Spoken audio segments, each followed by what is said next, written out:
How could 844 people drown while their ship was still tied to the dock?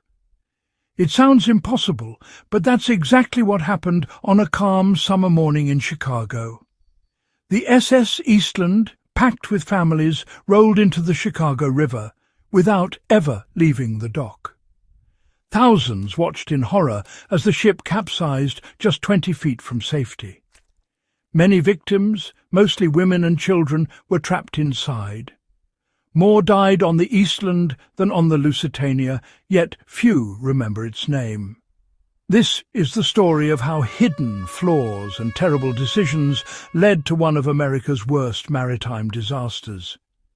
The Eastland disaster is a lesson about responsibility, memory, and the ghosts that linger on the Chicago River. July 24, 1915, dawned with excitement in Chicago. The Western Electric Company's annual picnic was the event of the year for thousands of workers and their families. They gathered at the Clark Street Bridge, eager to board the SS Eastland for a day of fun in Michigan City. Children in their Sunday best, couples arm in arm, and families with picnic baskets filled the dock. Over 7,000 tickets had been sold. The Eastland was the first ship set to depart. The ship gleamed in the sun, promising a smooth journey.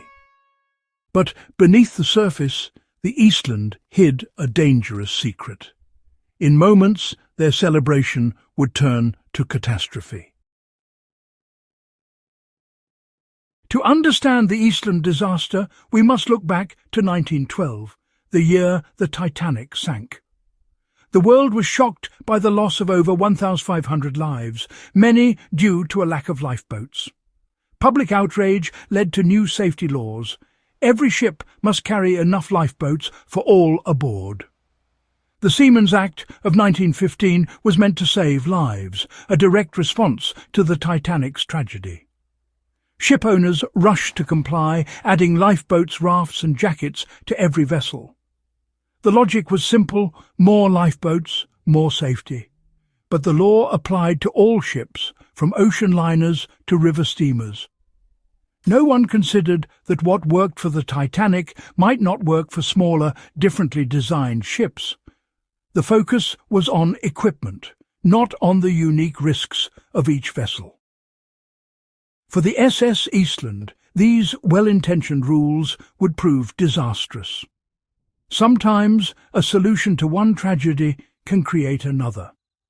The Eastland was about to become a fatal example. The SS Eastland was known as a cranky, unstable ship long before 1915. Designed to be fast, it was narrow and top-heavy, prone to listing even in calm water. Over the years, modifications, extra equipment, concrete decks only made things worse.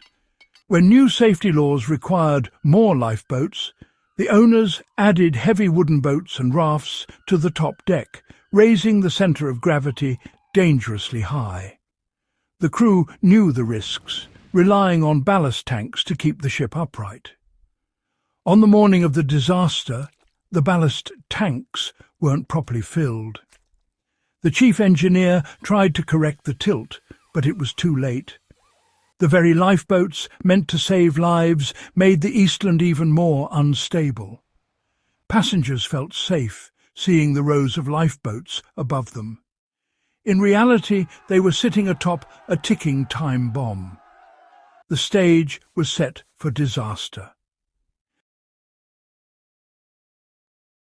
As passengers crowded onto the Eastland, the ship began to list to port. At first, no one panicked. This was typical for the Eastland, but the tilt grew sharper. Dishes crashed, a refrigerator slid, and nervous laughter turned to fear. Passengers moved to the high side, trying to balance the ship. The band played on, but the list became a lurch. Crew scrambled to pump water into the ballast tanks, but the ship had passed its tipping point. In less than 5 minutes, the Eastland rolled onto its side with a groan of twisting metal. Hundreds were thrown into the river. Many more were trapped inside. Heavy furniture and water crashed through the lower decks. The floating party became a steel coffin. Screams, shattering glass, and then silence. Trapped in the heart of the city, the victims were as helpless as if lost at sea. The day of celebration became a nightmare. The disaster unfolded before hundreds on the dock and bridges. Shock turned to chaos. Survivors thrashed in the water, weighed down by their clothes, clinging to debris. Rescue efforts began instantly. Crates and planks were thrown, tugboats rushed in, and men formed human chains. The greatest challenge was reaching those trapped inside the hull. Rescuers with blowtorches and axes climbed onto the slippery, half-submerged ship. Inside, survivors waited in darkness, standing in rising water, surrounded by the dead. For every person pulled out alive, many more were lost. The area became a makeshift morgue as bodies were recovered and laid out on the dock. Family members searched desperately for loved ones. The festive morning was replaced by devastation and heartbreak. Chicago was plunged into mourning as the true scale of the tragedy became clear. The city's greatest celebration had become its darkest day. The riverbank was now a place of sorrow. In the aftermath, the search for blame began. Early reports blamed the passengers, claiming they rushed to one side and tipped the ship.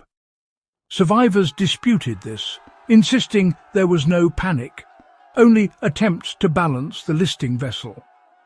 Investigators soon focused on the ship's design and modifications.